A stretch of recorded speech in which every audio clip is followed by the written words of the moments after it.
తాకట్లో ఉన్న మీ బంగారాన్ని విడిపించి ఆ రోజు ఆన్లైన్ రేటుకి కొంటాం. Sharma gold company.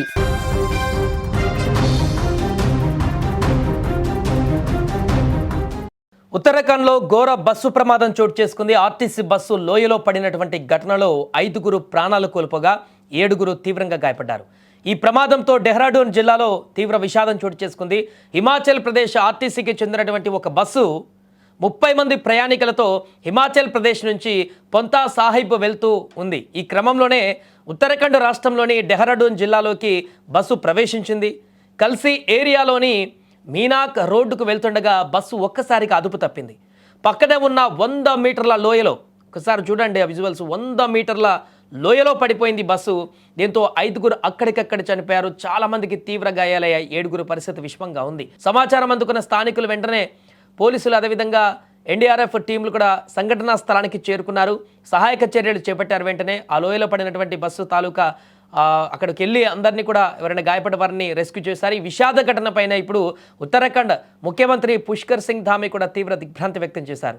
ఆయన డెహ్రాడూన్ జిల్లా మెజిస్ట్రేట్తో ఫోన్ ద్వారా మాట్లాడి సహాయక చర్యలపైన ఎప్పటికప్పుడు సమీక్షిస్తున్నారు. అలాగే ఈ యొక్క ప్రమాదంలో గాయపడిన వారికి చికిత్స అందించేందుకు సమీపంలోని అన్ని మెడికల్ సెంటర్లను అలర్ట్ మోడ్లో ఉంచాలని కూడా సీఎం ఆదేశించారు. అలాగే పరిస్థితి విషమంగా ఉన్నటువంటి క్షతగాత్రులకు మెరుగైనటువంటి చికిత్స కోసం అత్యవసరమైతే హెలికాప్టర్ల ద్వారా పెద్ద ఆసుపత్రులకు తరలించాలంటూ కూడా సీఎం అక్కడ అధికారులకు ఆదేశించారు.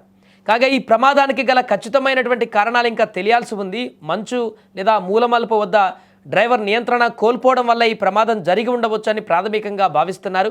క్షతగాత్రులను వెలికి తీసేటువంటి ప్రక్రియ ఇంకా కొనసాగుతుంది. గతేడాది ఇలాంటి ఘోర ప్రమాదాలలో మృతుల సంఖ్య ఎక్కువగా ఉన్న నేపథ్యంలో ఈసారి రెస్క్యూ ఆపరేషన్ను ప్రభుత్వం అత్యంత వేగంగా నిర్వహిస్తుంది. ఎందుకంటే కొన్ని నెలల క్రితమే ఇలాంటి ఘటనలు ఇంకా చాలా జరిగాయి.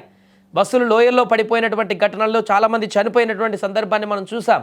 మరలా అలాంటి తప్పిదాలు అక్కడ కొనసాగుతున్నాయి. ఎందుకంటే అక్కడ పర్వత ప్రాంతాలు, ఎత్తైనటువంటి ప్రాంతాలు, చాలా ఘాట్ రోడ్లు ఎక్కువగా ఉండేటువంటి ప్రాంతం. ఉత్తరాఖండ్లో చాలా ప్రాంతాలలో కూడా ఇరుకైనటువంటి ప్రాంతాల నుంచి ప్రయాణాన్ని కొనసాగించేటువంటి అవకాశం ఉంటుంది. ఘాట్ రోడ్లలో చాలా కరువు, మూలమలుపులు కూడా చాలా కరువు చాలా షార్ప్గా ఉంటాయి.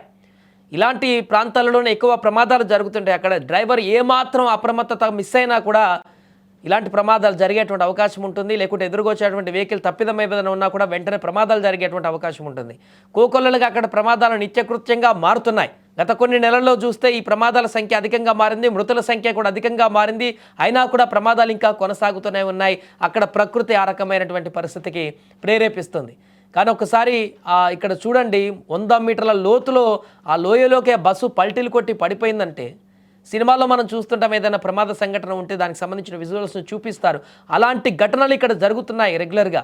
ఆ ప్రమాద తాలూకు దృశ్యాలను మనం చూస్తేనే ఒళ్ళు గగ్గుర్లు పుడుస్తున్నాయి. ఇంకా ఆ సమయంలో ఆ బస్సులో ఉన్నటువంటి ఆ ప్రయాణికుల పరిస్థితి, వారి ఆర్తనాదాలు, వారి యొక్క ఆహాకారాలు ఏ రకంగా ఉంటాయో కూడా మనం ఊహిస్తే అర్థమవుతుంది అక్కడ సిచ్యువేషన్ ఏ రకంగా ఉందనేది. అందుకే అంత దారుణమైనటువంటి ప్రమాదమే కాబట్టి 5 అక్కడికక్కడే మరణించారు. ఆ బస్సు పల్టీలు కొడుతూ కిందికి ఆ లోయలోకి వెళ్తూ పల్టీలు కొడుతున్నటువంటి సందర్భంలోనే అందులో ఉన్నటువంటి మనుషుల యొక్క బాడీలు ఛిద్రమైపోయాయి. 5 అక్కడికక్కడే మృతి చెందారు. మిగతా 7 చాలా సీరియస్గా ఉన్నారు. మిగతా వారు కూడా చాలా గాయపడ్డారు. వారందరినీ కూడా రెస్క్యూ చేస్తూ ఉన్నతమైనటువంటి వైద్య సేవల కోసం పెద్ద హాస్పిటల్కి కూడా తరలించేందుకు సిద్ధమవుతున్నారు. ఏదేమైనా కూడా ఈరోజు జరిగినటువంటి భారీ ప్రమాదం అయితే ఉత్తరాఖండ్లో ఒకసారిగా తీవ్ర విషాదాన్ని నింపింది.